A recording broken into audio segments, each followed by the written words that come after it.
আপনি দেখছেন news now, আমরা জানি কোনটা খবর। জ্যাকসন গেট সিটি হাসপাতাল পরিদর্শন করেন মেয়র ও বিধায়ক দীপক মজুমদার। আগামী 3 মাসের মধ্যে হাসপাতাল সম্পূর্ণরূপে চালু হবে। হাসপাতালটি জিবিপি ও আইজিএম হাসপাতালের মতো উন্নত মানের স্বাস্থ্যসেবা প্রদান করবে। এটি শহরের স্বাস্থ্য সেবার সক্ষমতা আরও বাড়াবে এবং স্থানীয়দের জন্য আধুনিক চিকিৎসা সুবিধা নিশ্চিত করবে বলে জানিয়েছেন মেয়র।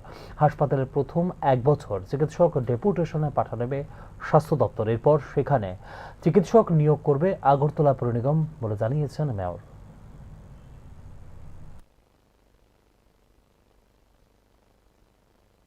কাজের অগ্রগতি কিছুটা আছে।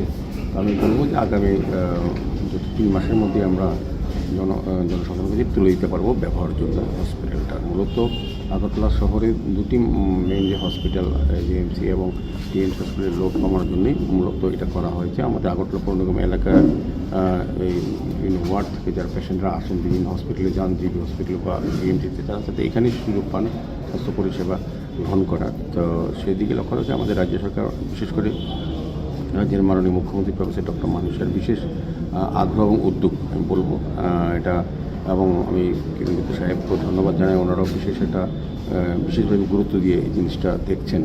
তো আমরা চাইব যে যত দ্রুত সম্ভব স্বাস্থ্য পরিষেবা এই হসপিটালের মাধ্যমে যাতে আগরতলা শহরবাসীকে বিশেষ করে প্রদান করা যায়, সেদিকে আধুনিক বিজ্ঞানসম্মতভাবে সমস্ত ব্যবস্থাপনা এই হাসপাতাল তৈরি করা হচ্ছে। প্রাথমিকভাবে কী কী পরিষেবা পাবে এখানে?